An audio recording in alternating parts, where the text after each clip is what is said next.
আজ আমি বিখ্যাত কীর্তনিয়া শ্রী প্রদীপ পালের কীর্তনের আসরে আমাদের বাড়ির সামনেই এক জায়গায় উনি আসছেন, তাই ভাবলাম আপনাদের সঙ্গেও শেয়ার করি এই সুন্দর কীর্তনের আসর। অবশ্যই পুরো দেখবেন, স্কিপ করবেন না। ভিডিওটি ভালো লাগলে অবশ্যই লাইক করবেন, শেয়ার করবেন, চ্যানেলটিকে সাবস্ক্রাইব করে আমার পাশে থাকবেন। যে কীর্তন যোগ্য অনুষ্ঠান তা অনুষ্ঠিত হতে চলেছে। আমাদের এই অনুষ্ঠানে আজ আমাদের অনুষ্ঠানের যিনি মধ্যমণি তিনি প্রদীপ পাল মহাশয় আমাদের মঞ্চে আজকে কীর্তন অনুষ্ঠান পরিচালনা করবেন। আমরা প্রত্যেকেই কাছে প্রার্থনা করছি আপনারা নির্দিষ্ট স্থানে বসবেন। অনুষ্ঠান অনেক দীর্ঘায়িত হবে, সেক্ষেত্রে আপনারা সামনে বসবেন, এই আশা আপনাদের কাছে আমরা রাখছি। কৃষ্ণ কৃষ্ণ ভগে ভগে ভগে রাম ভগে রাম, একটু ঠিক করো, রাম রাম ভগে ভগে কৃষ্ণ ভগে কৃষ্ণ কৃষ্ণ কৃষ্ণ ভগে হরে হরে রাম হরে রাম রাম রাম হরে হরে কৃষ্ণ হরে কৃষ্ণ কৃষ্ণ কৃষ্ণ হরে হরে রাম হরে রাম রাম রাম হরে হরে হরে কৃষ্ণ হরে কৃষ্ণ কৃষ্ণ কৃষ্ণ হরে হরে হরে রাম হরে রাম রাম রাম হরে হরে হরে কৃষ্ণ কৃষ্ণ কৃষ্ণ হরে হরে হরে রাম হরে রাম রাম রাম হরে হরে হরে কৃষ্ণ কৃষ্ণ কৃষ্ণ হরে হরে হরে রাম রাম রাম হরে হরে হরে কৃষ্ণ কৃষ্ণ কৃষ্ণ হরে হরে হরে রাম হরে রাম রাম রাম হরে হরে হরে কৃষ্ণ কৃষ্ণ কৃষ্ণ হরে হরে হরে রাম হরে রাম রাম রাম হরে হরে জয় জয় গৌর সীতারাম সুন্দর চালালে যখন লোক চালালে সুন্দর চালালে আর তু চা প্রেমানন্দে নিতাই গৌর হরে হরে হরে হরি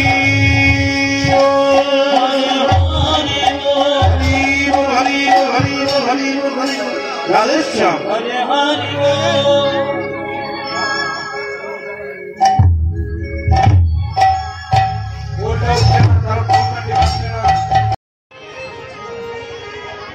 সংসার কাকে বলে? সংসার ছেড়ে আজকে হরিবাসরে এলেন, যেখানে হরি নাম হবে সেখানে এলেন সংসার ছেড়ে। সংসার কাকে বলে? সং আর সার। সং মানে কি? সাজা, বাবা সাজা, মা সাজা, কাকা সাজা, কাকি সাজা, ভাই সাজা, বোন সাজা, সং। আর সার মানে কি? কৃষ্ণের চরণ। যাত্রা নাটকের মঞ্চে যারা অভিনয় করে, যতক্ষণ অভিনয় করছে কেউ কারো স্ত্রী সাজছে, কেউ বোন সাজছে, কেউ বোন সাজছে, কেউ ভাই সাজছে, কেউ স্বামী সাজছে। অভিনয় শেষ হয়ে গেলে রং মেখে নেমেছিল, রং মুছে আবার বিদায় নেয়। যখন স্টেজ থেকে নেমে গেল, নিজে নিজের বাড়ি চলে গেল, আর কারোর সঙ্গে কোনো সম্পর্ক নাই। আমরা রং মেখে মেখে সব অভিনয় করছি সংসারে। কেউ বাবা সেজেছেন, কেউ মা সেজেছেন, কেউ কাকা সেজেছেন, কেউ কাকি সেজেছেন। যখনই অভিনয় শেষ, ব্যাস 2-4 দিন ছবিটাকে নিয়ে কাঁদাকাঁদি করবেন, ছবিটা টাঙিয়ে রাখবেন, ফুলের মালা দেবেন। সংসার যেমনকার তেমন চলবে, শুধু তুমিই চলে যাবে। তাই আপনাদের কাছে নিবেদন রইল, আপনি যে কর্ম করবেন সংসারে, যদি পুণ্য অর্জন করেন ওটা আপনারই, ওটার ভাগ কেউ নেবে না। আর যদি পাপ করেন ওটার ভাগও কিন্তু আপনি পাবেন, কেউ নেবে না। তার প্রমাণ কি? দস্যু রত্নাকর রাস্তায় যেত, যার কাছে পেত তাকে চুরি করে সবকিছু কেড়ে নিত, মারধর করত। তা ব্রহ্মা আর নারদ একদিন রাস্তা দিয়ে বেরোচ্ছে, তাকে ধরেছে দুজনকে। কে? দস্যু রত্নাকর। যা আছে দিয়ে যাও, তারপর এখান থেকে যাবে। তো ব্রহ্মা আর নারদ দস্যু রত্নাকরকে জিজ্ঞেস করেছিল, আচ্ছা রত্নাকর, তুমি তো রত্নের আকর, রত্নাকর, তা তুমি অন্যায় কাজ করছো, তুমি বুঝতে পারছো? হ্যাঁ বুঝতে পারছি। তা তুমি যে পাপ করছো, পাপের ভাগী কে হবে? বলে কেন? বাড়ির যারা আমার টাকা পয়সায় খাচ্ছে তারা ভাগী হবে।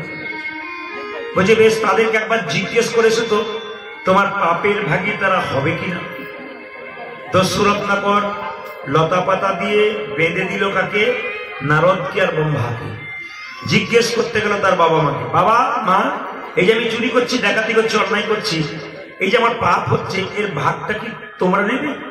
বাবা মা বলল, খোকা, তুই যখন ছোট ছিলি তখন আমরা রোজগার করেছি। এত ডিস্টার্ব দিলে হবে না, মনিটর কমে যাবে।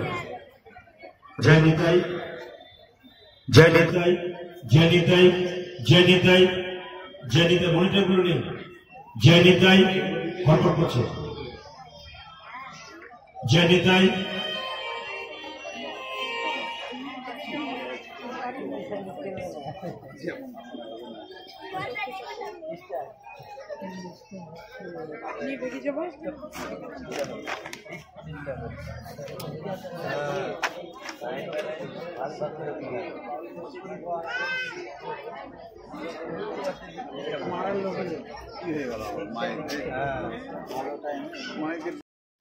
আপনি যতক্ষণ থাকবেন ততক্ষণ বসবেন। সবার কাছে বসার জায়গা আপনারা সামনে করে নিন। আজকে তিরপল পেতে হবে তা নয়, মাটিতেই বসতে হয়। বসুন না, এতে কৃপা হয়। সব দিন তো বাড়িতে অনেক কিছুতে বসছেন, আজকে ভগবানের কাছে বিনয়ী হতে হবে, নিচু হতে হবে। এখানে কোনো অহংকার থাকবে না, আমি কোথায় বসলাম না বসলাম। কারণ এই যে পোশাকটা নিয়ে আমি বসতে লজ্জা করছেন, যেদিন শ্মশানে চিতাতে থাকবেন সেদিন কিন্তু একটাও পোশাক থাকবে না। কতজন আপনাকে দেখবে, সেদিন লজ্জা কোথায় যাবে? এই জন্য আপনাদের কাছে নিবেদন রইল, যে জায়গাতে আছেন, দাঁড়িয়ে আছেন, ওখানেই বসে পড়বেন, আপনাদের লাভ আছে। জয় নিতাই, জয় নিতাই, জয় নিতাই, হরে কৃষ্ণ। তো দস্যু রত্নাকর বাবা মাকে, এই যে বাবা মাকে জিজ্ঞেস করছে, বাবা মা, এই যে পাপ করছি তোমার পাপের ভাগী হবে? বলছে না। ছোটবেলায় তুই যখন ছোট ছিলি আমরা রোজগার করেছিলাম, তার মধ্যে কোনো অন্যায় থাকলে তার পাপের ফল ভোগ করবো আমি আর তোর মা। তুই কেন করবি? ঠিক সেরকম আমরা বুড়ো হয়েছি, তুই বড় হয়েছিস, এবার রোজগার করছিস, সেই টাকাতে যদি কোনো অন্যায় থাকে তুই ফল ভোগ করবি। স্ত্রীকে গিয়ে দেখলো, জিজ্ঞেস করে, হ্যাঁ গো তুমি, আমি যে অন্যায় করছি, চুরি করছি, ডাকাতি করছি, তোমাকে সোনার মালা পরাচ্ছি, গহনা পরাচ্ছি, অন্যায় করছি আমি, তাতে তোমাকে যে পড়াচ্ছি তুমি পাপের ভাগী হবে? স্ত্রী বলে উঠলো, আমি তো তোমার সহধর্মিনী, সহপাপিনী তো নই, তোমার পাপের ভাগ আমি নেব না, তোমার ধর্মের ভাগটা আমি নিতে পারি। তাই আপনাদের কাছে নিবেদন রইল, যে যেখানে বসে আছেন, যদি কোনো কাজ করতে করতে মনে করেন যে আমি অন্যায় করছি, যদি এই বিবেক আপনার জেগে যায়, ব্যাস আপনি থমকে যাবেন। কারণ আপনি অন্যায় করবেন, পাপের ফল একবারে 100% আপনি ভোগ করবেন, তবে এখন নয়, অপেক্ষা করতে হবে। আমি একটু আপনাদের প্রমাণ দিয়ে দিই, এইদিকে তাকাবেন। আমাদের দিকে প্রায় মন্দিরে সোনার মালা চুরি হয়ে যায় ভগবানের কাছ থেকে। ভগবানের মন্দিরে প্রায় সোনার মালা চুরি হয়ে যায়, রাত্রিবেলায় চুরি হয়ে গেল, কমিটি বুঝতেই পারলো না, মালা চুরি হয়ে গেল। তো অনেকে প্রশ্ন করে, যারা নেগেটিভ মানুষ, যারা ভগবানকে ভজনা করে না, তারা বলে এই তো তোমাদের ভগবান গলা থেকে মালা চুরি করে নিচ্ছে আর ভগবান কিছু করতে পারছে না, তাহলে ভগবান আছে নাকি? আমাকে একজন বলতে এসেছিল, তাকে আমি একটা উত্তরেই চুপ করালাম, বার করে শুনবেন। ভগবানকে যদি আপনি ভগবানের কাছ থেকে চুরি করে নিন মালা কি কোনো জিনিস ভগবানের মন্দির থেকে, ভগবান শাস্তি দিচ্ছে না কেন? একটা প্রমাণ আপনাদের দিদি, স্কুলে যখন বাচ্চারা পরীক্ষা দিতে যায় তখন দেখবেন মাস্টারমশাই গার্ড দেয়, জোরে বলবেন হ্যাঁ না না, হ্যাঁ একটু বলবেন। তো গার্ড দেওয়ার সময় দেখে ছেলে যদি ভুল লিখছে, তো মাস্টারমশাই দাঁড়িয়ে দেখছে ছেলে ভুল লিখছে, কিন্তু একবারও বলে তুই ভুল লিখছিস? চুপ করে থাকে কেন? এখন বলবো না, তোর রেজাল্ট হবে তখন তুই বুঝবি জিরো না হিরো। আর যদি ঠিকও লেখে তাকে বলে না তুই ঠিক লিখছিস, কেন? তুই রেজাল্টে বুঝতে পারবি।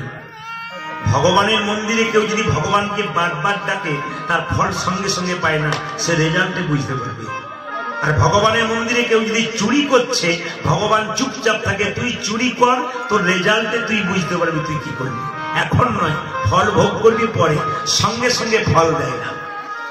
এই জন্য আপনাদের কাছে নিবেদন রইল, বাবা অন্যায় যদি করেন, মানুষ কুলে জন্ম নিয়েছেন, কে কতদিন বাঁচতে এসছে, কিছু ভালো কাজ করে যান মানুষের মাঝে, নিজেকে মানুষের হৃদয়ে রাখুন। দেখুন আপনি যাবার সময় তৃপ্তিতে যাবেন, শান্তিতে যাবেন। আপনি যখন পৃথিবী থেকে যাবেন তখন আপনাকে দূর থেকে মানুষ একবার প্রণাম করবে, কিন্তু খারাপ কাজ করলে দূর থেকে বলবে লোকটা গেল বেটা, ভালো খুব দুষ্ট লোক ছিল, গেছে ভালো হচ্ছে। কিন্তু আপনি মা হয়ে বাবা হয়ে ভালো কীর্তন করুন, হরিনাম করুন, হরিনাম শুনুন, কৃষ্ণ ভক্ত হন, দেখবেন আপনাকে দেখার সঙ্গে বিচার প্রণাম করবে, মানুষটা খুব ভালো ছিল, জানবেন আপনি স্বর্গে যাবেন। তাই ভগবান বলছে গাড়ি বাড়ি টাকা পয়সা ধন দৌলত পাচ্ছ, শান্তি পাচ্ছ না কেন? গোটা বিশ্বে 750 কোটি মানুষ আছে, যাকেই জিজ্ঞেস করবেন তুমি কি সুখী আছো, দেখবেন সবাই বলবে না, টেনশন চলছে, সুখ নেই।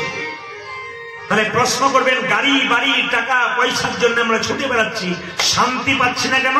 লক্ষ্মী নারায়ণকে জিজ্ঞেস করলো, স্বামী পৃথিবীর মানুষ এত টাকা রোজগার করছে, এত গাড়ি বাড়ি করছে, শান্তি পাচ্ছে না কেন? ভগবান বলছে শান্তি খুঁজে পাওয়া কোথায়? শান্তি তো আমার চরণ তলে আছে, আমি দেবে রেখেছি। যদি কেউ ধরে আমার চরণ, শান্তি পাবে তখন। শান্তিটা তো ভগবানের চরণ। সারাদিন কাজ করবার পর গোবিন্দের চরণে একবার বসুন, দেখবেন শান্তি পাবেন, বাকি কোনো সময় শান্তি নেই। ওখান থেকে বেরিয়ে এলে দেখবেন খালি নানা কথা শুনতে পাবেন। এই জন্য শান্তি ভগবানের নামে আসুন। স্বয়ং মহাপ্রভু প্রত্যেকটি জীবের দ্বারে হয়ে রাখবেন। শ্রী গৌরাঙ্গ প্রেমের ঠাকুর প্রেম বিলাসে এলো নদী, আজি শ্রী গৌরাঙ্গ প্রেমের ঠাকুর প্রেম বিলাসে এলো নদী। শ্রী গৌরাঙ্গ প্রেমের ঠাকুর প্রেম বিলাতে এলো নদী, শ্রী গৌরাঙ্গ প্রেমের ঠাকুর প্রেম বিলাতে এলো নদিয়া। এত দুর্বল চালক হলে হবে না, এত দুর্বল চালক হলে হবে না। যখনই কীর্তন কমিটি এসে নিবেদন, মাইক সেট করবেন, বেছে বেছে করবেন। তারপর গাড়ি ভালো হলে হবে না, ড্রাইভার ভালো হতে হবে, ড্রাইভার পাকা চাই। শ্রী গৌরাঙ্গ প্রেমের ঠাকুর প্রেম বিলাতে এলো নদী।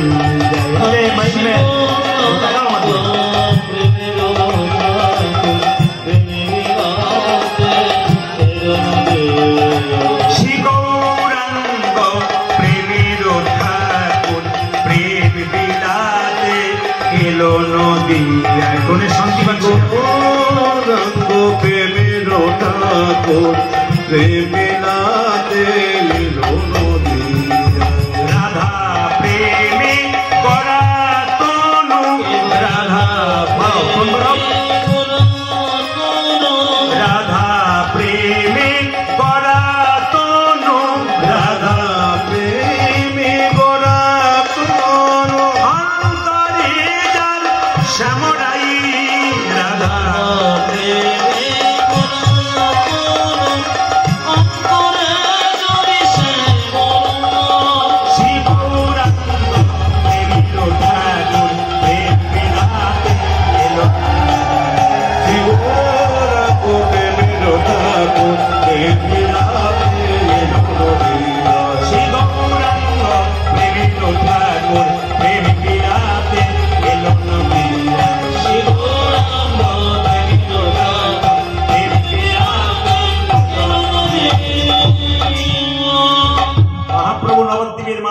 প্রত্যেকটা জীবকে হরিনাম দেওয়ার জন্য নিতাই চাঁদকে ডেকে বললেন, দাদা জীবের দ্বারে হরিনাম দাও।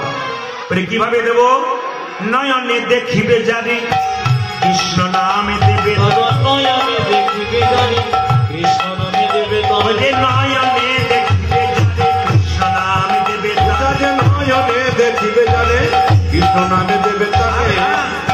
যেন জাতির বিচারে করোনা দাদা, জাতির বিচারে করোনা দাদা, জাতির বিচারে করোনা দাদা, জাতির বিচারে করোনা দাদা, জানে দেখিবে নামে দেবে জাতির বিচার করোনা দাদা, জানে দেখিবে নামে দেবে জাতির বিচার করোনা দাদা, জানে দেখিবে নামে দেবে জাতির বিচার করোনা দাদা, জানে দেখিবে নামে দেবে জাতির বিচার করোনা দাদা। হরিনামে কোনো জাতির বিচার নাই, নারী পুরুষ একসঙ্গে বসছেন। কেন বলুন তো? এটা মহাপ্রভু করেছেন। এখানে ফাংশন হলে মাঝখানে বাঁশের বেড়া দিতে হতো, একদিকে নারী একদিকে পুরুষ। কিন্তু এটা হরিনাম মহাপ্রভু এমন একটা প্রেম দিয়েছেন যেখানে নারী পুরুষ একসঙ্গে বসতে পারে, যা অন্য জায়গায় কোথাও বসতে পারে না। এক অদ্ভুত ব্যাপার। নিতাই চাঁদ বললো, যাকে চোখে দেখবো তাকে হরিনাম দেবো। যদি না নেয় দাদা, যদি না নেয় প্রথমে ধরিবে হাতে, যদি না চাই না প্রথমে ধরিবে হাতে, যদি না চাই না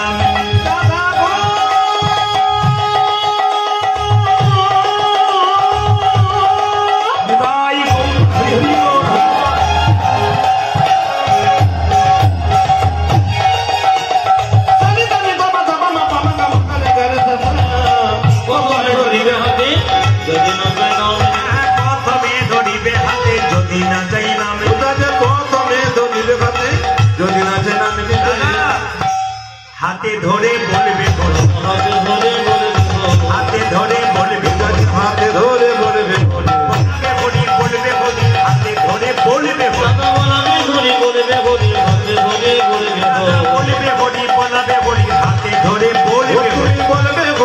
বলবে হাতে ধরে বলবে, বেশ। হাতে ধরার পর যদি কেউ হরিনাম না নেয়, শেষ উপায় কি? শেষ উপায় পাছে তারও লোটাইবে পাই,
অসম্পূর্ণ রয়ে যাবে। রামরঞ্জন ঘোষ মহাশয়, যেনার প্রচন্ড ইচ্ছা ছিল কীর্তন গান শোনা, তিনি তার আগেই আমাদের ছেড়ে চলে গেছেন। আপনারা সকলে মিলে এইটুকু ভাবুন, তিনি এখানেই বসেই কীর্তন শুনছেন। তার আত্মা চারদিকে ঘুরছে। আপনাদের কাছে নিবেদন রইল, উনি চলে গেছেন, আপনার সকলে মিলে প্রার্থনা করুন ভগবানের কাছে ওনার আত্মা যেন শান্তি পায়, গোবিন্দ চরণের স্থান পায়। নেতাই গৌর হরি। সবার হৃদয়ে নীরবে থাকবেন উনি। ওনার ছেলেরা অনেকটা দানের ব্যবস্থা করেছেন, এই জন্য ওনাদেরকে আশীর্বাদ করবেন যেন মানে কি বলবো, পরিবারের পরবর্তী প্রজন্ম যারা তারা কৃষ্ণ ভক্ত হয়, ওনার মতো গোবিন্দ চরণ নিজেকে আত্মসমর্পণ করতে পারে, এটাই চাইব। আপনাদের সকলের জন্য চাইব প্রত্যেকটি বাড়িতে বাড়িতে একটা করে কৃষ্ণ ভক্ত সন্তান হোক। প্রশ্ন করবেন প্রদীপবাবু, ইঞ্জিনিয়ার ডাক্তার মাস্টার ছেলে চাইলেন না, কৃষ্ণ ভক্ত ছেলে চাইলেন কেন? না না, আমার ছেলে ইঞ্জিনিয়ার ডাক্তার মাস্টার করুক, পড়ো একটু গীতা। ঈশ্বরচন্দ্র বিদ্যাসাগর গীতা পড়তেন। মহাত্মা গান্ধী এত বড় ব্যারিস্টার ছিলেন, তিনি গীতাকে মা বলতেন, বলে মা আমাকে জন্ম দিয়েছে গর্ভধারিণী মা, আর যিনি গীতা তিনি আমার মা। দেখুন বড় বড় পণ্ডিত যারা, নেতাজি সুভাষচন্দ্র তিনি গীতা পড়তেন। ক্ষুদিরাম বসু ফাঁসির মঞ্চে গেছে, কিন্তু তিনি গীতা পড়ে জানতে পেরে গেছেন দেহটার কোনো দাম নাই, আত্মাটার দাম আছে। আত্মা দেহ ছেড়ে চলে যায়, শুধুমাত্র বাক্সটা ফাঁকা থাকে, যে যাওয়া সে চলে যায়। তিনি বুঝতে পেরেছেন আত্মার আবার পুনর্জন্ম হয়। সকলে কাঁদছে ক্ষুদিরামের জন্য, ফাঁসির মঞ্চে ক্ষুদিরাম হাসছে। সে জানতে পেরেছে দেহি ন হস্মিন যথা কোমরং জবরং জরা তথা দেহান্তর প্রাপ্তি ধীরস্তত্ব নমুচ্যতি। তার মানে সে জানে বাচ্চা বয়স, এই যুবক, তারপর বয়স, এটা হবে সবার, ছোট থেকে বড় বৃদ্ধ হবে, কিন্তু একদিন যে কোনো সময় চলে যাবে। ক্ষুদিরাম বসু জানতে। তা এখনো বড় বড় পণ্ডিত যারা আছে সংসারে, দেখবেন সবাই গীতা পড়ে। বড় বড় ডাক্তার আছেন, ইঞ্জিনিয়ার আছে, সবাই সারাদিন সমস্ত কাজকর্ম করবার একটু গীতা পড়ে। আমার এলাকাতে ওনার মতো যিনি রয়েছেন, ওয়ার্ডের মালিক রয়েছেন আমার এলাকাতে যিনি রয়েছেন, তিনি আমার সঙ্গে খুব পরিচিত। তিনি আমাকে বলেন, প্রদীপ তুমি আমার ভাইয়ের মতো, কিন্তু তোমার কথাতে আমি সারাদিন ফিল্ডে ঘুরি, কিন্তু সন্ধ্যাবেলায় বাড়ি এলে বা রাত্রিতে বাড়ি এলে পা হাত ধুয়ে মন্দিরে বসে আমি গীতা পড়ি, আর সকালবেলায় ভোরবেলায় স্নান করে গীতা পড়ে তারপর বেরোই, আমার কোনো টেনশন নেই। এই জন্য বারবার বলবো, আপনার ভালো লাগুক আর না লাগুক, খারাপ তো পিতা, আর ইচ্ছা করুক আর না করুক, পড়ো একটু গীতা। গীতা আপনাদের করতে হবে। তাই সবার কাছে নিবেদন রইল মায়ের। আজকে মহাপ্রভু কি করছে না, নিতাই চাঁদকে বললেন দাদা তুমি জীবের দ্বারে হরিনাম দাও, আর নিতাই চাঁদ সঙ্গে সঙ্গে বললো তোমরা লও রে কি শরীর প্রেম নিতাই ডাকে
নিচের দিকে থাকে না উপর দিকে থাকে বলুন? একটু দেখান তো কোন দিকে থাকে, নিচের দিকে না উপর দিকে? যার আছে তিনি দেখাবেন, যার নাই তার দেখানোর দরকার নেই। দেখি কার কার আছে। বাহ, মহাপ্রভু হাতগুলো তাহলে সবসময় উপর দিকে থাকে, তাই তো? এবার নামান। আচ্ছা, মহাপ্রভু হাতটা তুলে আছে, একজন ভক্ত জিজ্ঞেস করছে, ঠাকুর তুমি যে হাতটা তুলে আছে তোমার হাতে ব্যথা হয় না? বলে ব্যথা আবার হয় না। বলে তাহলে নামাও। বলছে কি করে নামাবো? তোরা তুলছিস না তাই নামাচ্ছি না। বলছে এই দেখো ঠাকুর,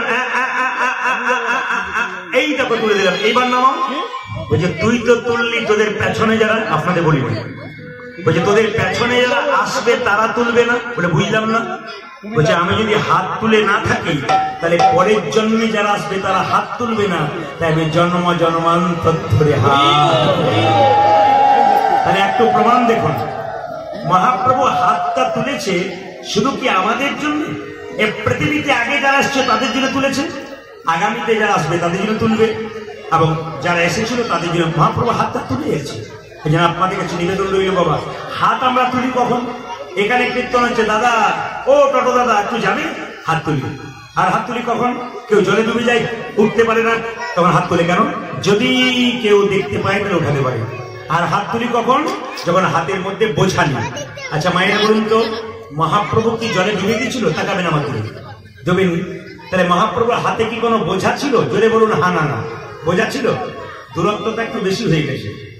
মানে আমি ইতিপূর্বে 8 দিন আপনাদের মালদাতে ছিলাম, বিভিন্ন জায়গাতে, নাজিরপুরে ছিলাম, সৈয়দপুরে ছিলাম, হরিশ্চন্দ্রপুরে ছিলাম।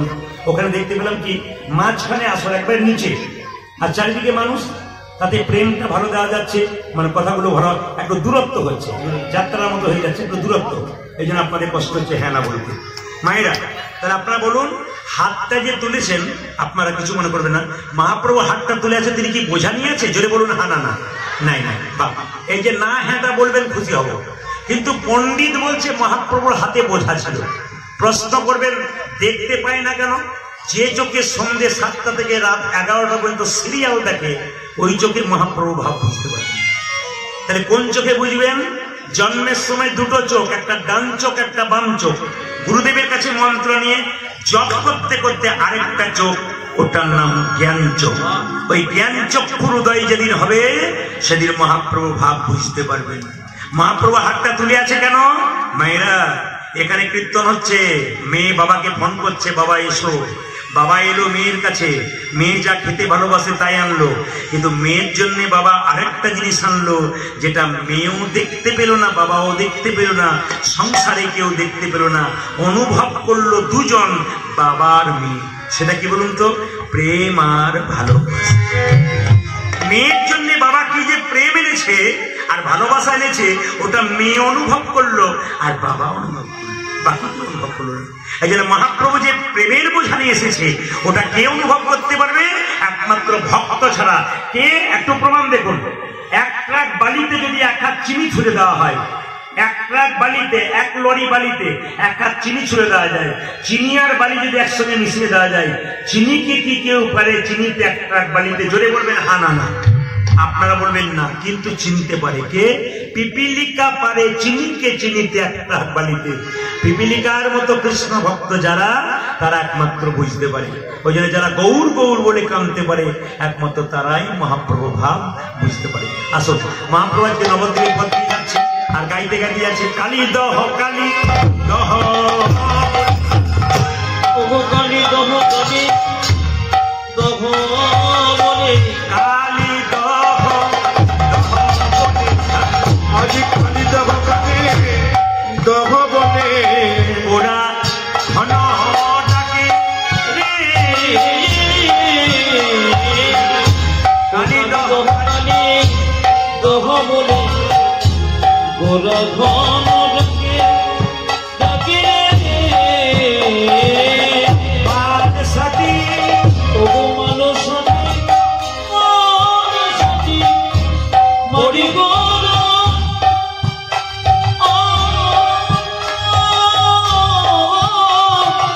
আমার চলি লোভে তপে,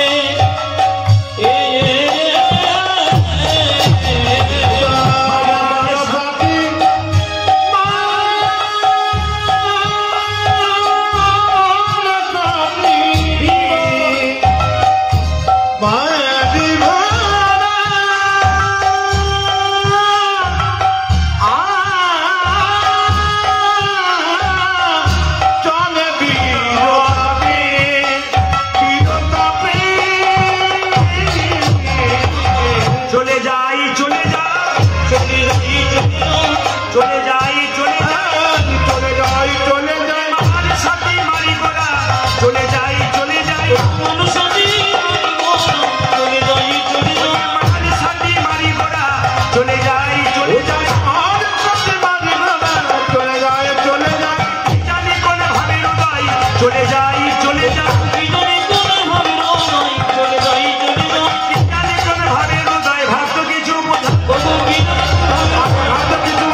বলুন রাধা রানী কি।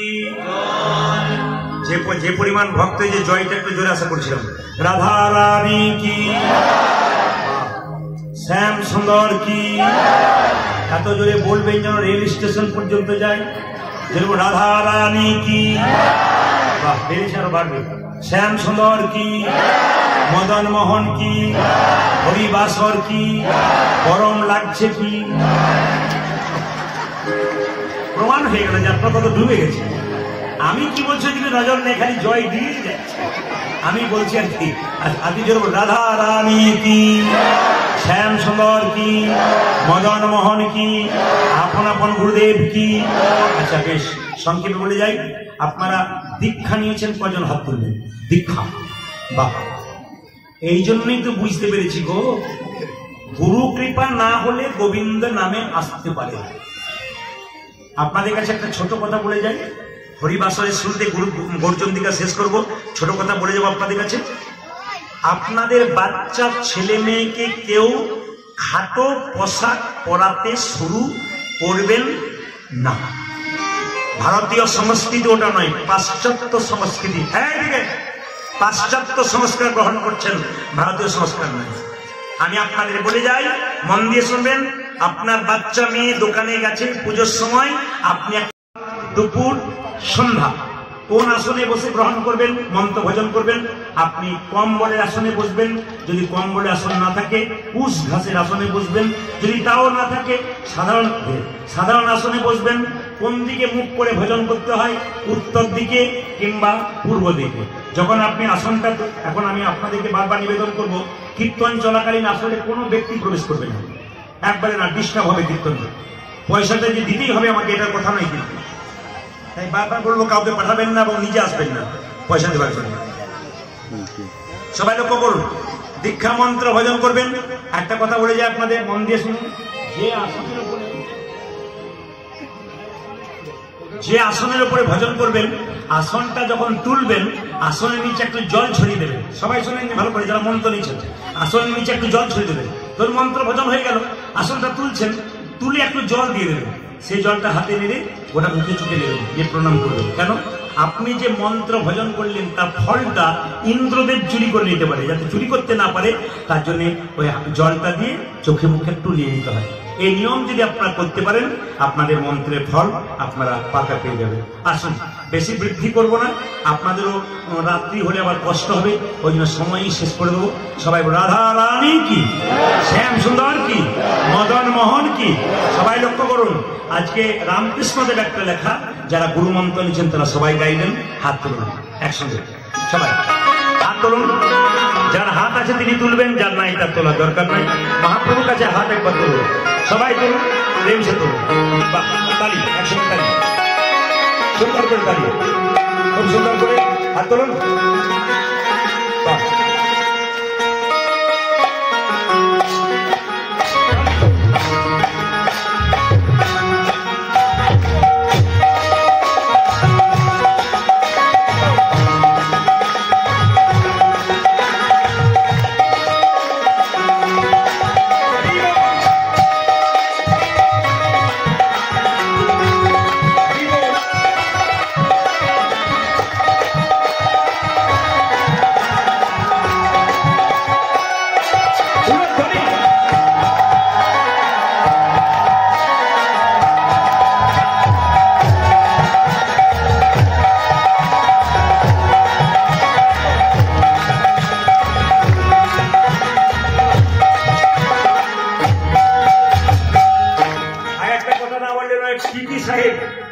সাহেবের মারফত আমি এখানে এসেছি। তিনি প্রথম ফোন করেছিলেন, তারপরে যোগাযোগ করলেন, যাকে কারো মাধ্যম তো হতে হবে, গুরু তো হতে হবে কাউকে। হাত তুলুন। দিন তোর আনন্দে যাবে গুরু নাম, গুরু ব্রহ্মা, গুরু বিষ্ণু, গুরু ভগবান।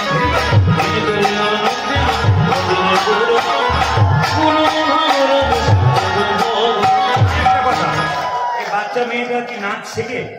যদি শেখে তো ভালো, না শেখে তো শেখাবেন, সাহস আছে। হাত তুলুন। দিন তোর আনন্দে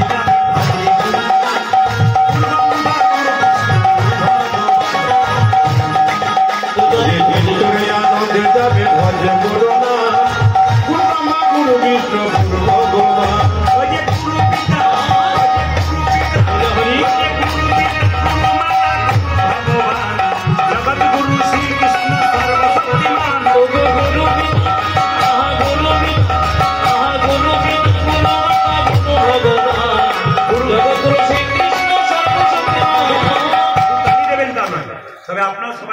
আসলে সব ভালো লাগলো, একটা জিনিস খারাপ লাগলো, বলবো না বাদ দিয়ে দেবো,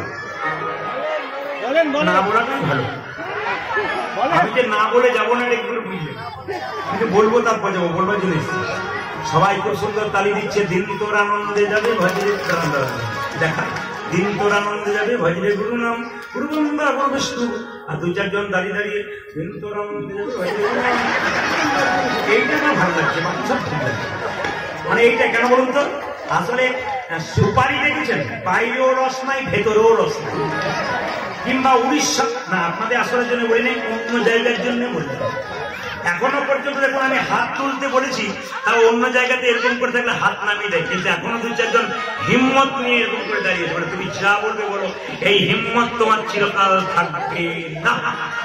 তার কথা, এই রক্ত তোমার গরম চিরকাল থাকবে না। যখন ঠান্ডা হবে তখন এই কথাগুলো মনে পড়বে যে হ্যাঁ আমাকে বলেছিল। কারণ তুমি যদি ভদ্রলোকের মতো থাকো, তোমার ছেলে যখন বড় হবে তোমাকেও ভদ্রলোক সেজে দেখাবে, সেই দিন বুঝতে পারবে তুমি কত বড়। মানে এখানের জন্য বলি না, আমি বার্তা বলছি, অন্য জায়গার জন্য বলবো। হাত তুলুন। দিন তোর আনন্দে যাবে গুরু নাম,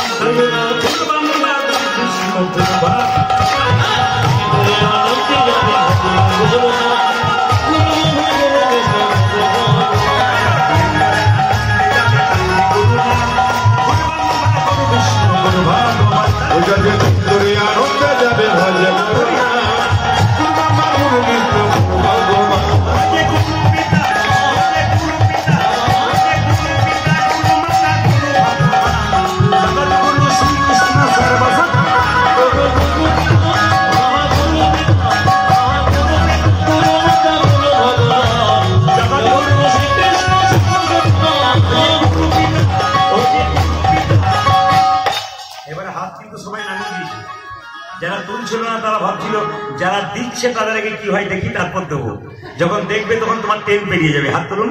দিন তোর আনন্দে যাবে। আরে বাবা, যত আনন্দের তালি দেবেন সারা জীবন আনন্দে যাবে। আর কিছু মনে করবেন না, আমার কিন্তু ক্যামেরা এসেছে অহনা স্টার কীর্তন, এখন এটা কিন্তু 2-4 দিন পরে ইউটিউবে দেখতে পাবেন। যদি হাত তোলেন তো ভালো, আর না তোলেন তো বলবেন দিদি আমি তুলি নাই গো, আমার ওঠে না, সেটা যেন বলতে না হয়। তাই সবাই মিলে প্রেম সে হাত তুলবে। দিন তোর আনন্দে যাবে গুরু নাম,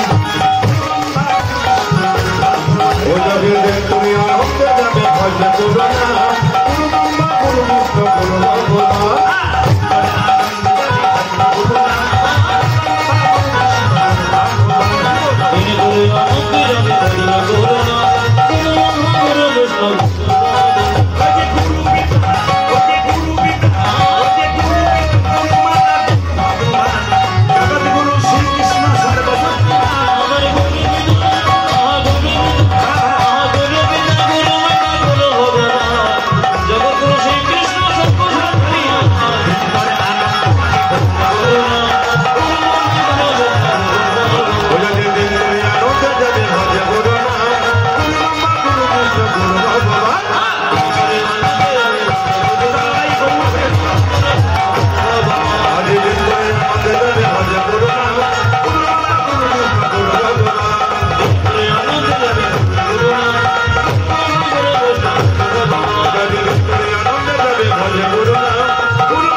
যারা আছেন মায়েরা পেছনে দাঁড়িয়ে আছে তাদের সামনে বসতে বলুন, একটু সামনের দিকে ডেকে নিয়ে আসুন, সামনে বসতে বলুন।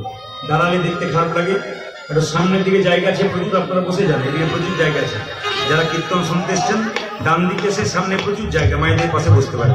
জোরে বলুন রাধে রাধে, একটু জোরে বলুন সবাই রাধে রাধে রাধে রাধে। চলো বৃন্দাবনে যাই।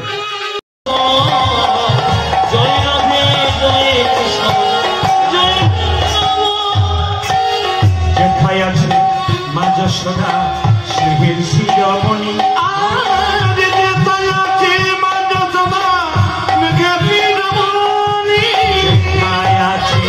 যশোদা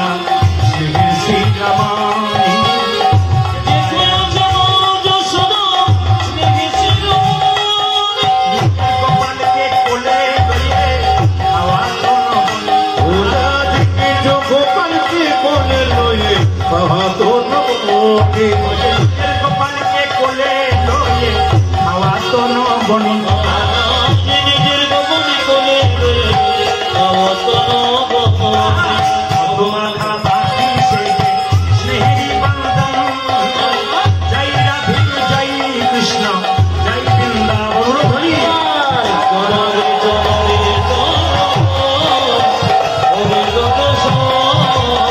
জয় রাধে জয় কৃষ্ণ জয় বৃন্দাবন। চলো রে চলো রে হরি দরদ, জয় রাধে জয় কৃষ্ণ জয় গোবিন্দাবন। জয় রাধে কৃষ্ণ জয় বৃন্দাবন। আদি জয় রাধে জয় কৃষ্ণ জয় গোবিন্দাবন। জয় রাধে জয় কৃষ্ণ জয় বৃন্দাবন। রাধা রানী কি, শ্যাম সুন্দর কি, মদন মোহন কি। আপনাদের শ্রীচরণে কোটি কোটি ধন্যবাদ প্রণাম জানিয়ে শুরু করলাম লীলা কীর্তন। আজকে আমরা দেখতে পাচ্ছি প্রত্যেকটি শহরে শহরে গ্রাম বাংলায় মানুষ অসুস্থতায় জর্জরিত। এমন কোনো বাড়ি নাই যেখানে ওষুধের কৌটো নেই। যদি বলুন হ্যাঁ না না। তার প্রধান কারণ কি? এইটা, জীব মরে জীবে, এইখানটা ঠিক রাখলে আপনি ঠিক। আপনাদের কাছে নিবেদন রইল, আজকে কীর্তনের মাধ্যমে আপনাদের এমন শিক্ষা দেব আপনারা নিয়ে যাবেন। কিন্তু সবচাইতে কষ্ট কাদের বলুন তো? যে যত খায় শরীর ভারী হয়, আর হরিবাসরে এনে খালি চল বাবা ঘরে শান্তি পাবো, ফ্যানের নিচে বসে বসে। হরির দরকার নাই, হরি যখন আসবে আসবে। আপনারা দেখবেন ভারী হলেই আরি, মানে হরিকে আরি দেখাবে। যেরকম রাধা রানী কি, শ্যাম সুন্দর কি, মদন মোহন কি, হরিবাসর কি। একজন আমাকে জিজ্ঞেস করলেন, দাদা কি পালা করবেন? তো বললাম পালা তো আমি জানি না। উনি বললেন পালা জানেন না, তাহলে কি জানেন? বললাম লীলা। লীলা নাটকের পালা হয়, কীর্তনের পালা হয় না, না কীর্তনের লীলা হয়। পালা দুটো হয় আমাদের জীবনে, সবাই জানেন, একটি আষাঢ় পালা আর একটি, জোরে বলুন, জোরে বলুন। যারা কীর্তন শুনতে এসছেন তাদের কোন পালা শেষ হয়েছে? আষাঢ়টা না যাওয়ারটা? জোরে বলুন। বাকি আছে কোনটা? জোরে বলুন। মানে কি ভয়ে বলছে না যাবে না বলে? বাকি আছে কোনটা? জোরে বলুন। এতই যদি বুঝছেন যাওয়ার পালাটা বাকি আছে, সাদা চুলে গোদরেজ নিচ্ছেন কেন? নিচ্ছেন। আবার দেখবেন মায়েরা আপনার দরজার পাশ দিয়ে মৃতদেহ নিয়ে যাচ্ছে, বড় হরি, বড় হরি,